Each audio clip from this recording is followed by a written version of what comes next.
Diba? 327, 153 of the revised penal code. Nandito, isang linisan lang ito ang nag-publish. Tapos, tinignan ko, tama, nandun yung sa class. States that anyone who damages public property, like monuments or landmarks, or disturbs public order such as by climbing these structures may be penalized. You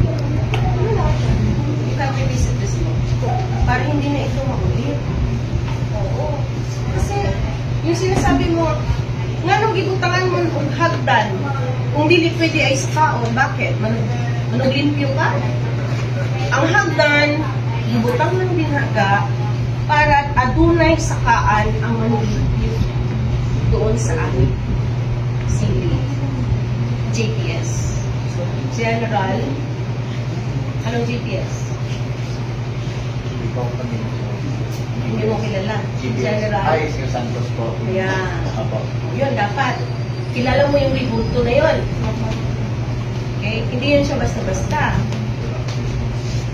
Na yun yung yurakan lang basta-basta. Kasi alam mo, yung unang umakyat dyan, sila ulo. Yes, may umakyat naman sila ulo. Dahil gusto siyang, I don't know kung anong intention yun. Basta sila ulo yung umakyat. Islan. Isang counselor, ang talagang umapila sa kanila, kumaba ka na. Ikaw pa lang yung pangalan. At ayaw ko naman sasabihin nilang sila ulo pa. I hope you understand yun. Huh?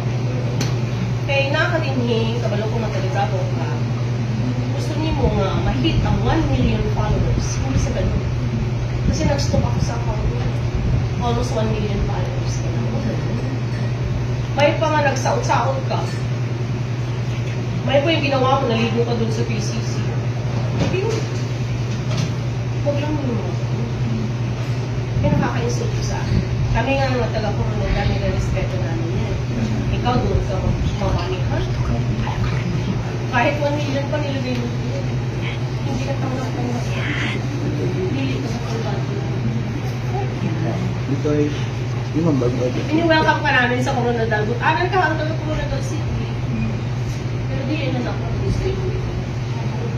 Salamat ka nga, walang mayor namin. Our mayor is a lawyer. Sobra pa yung gagawin mo. At hindi ko alam kung mapapatawad ka ng kabuuan. Kasi meron tayong chairman ng community o mga sa Chow. Meron si Chow eh. Patawag mo nga si Chow.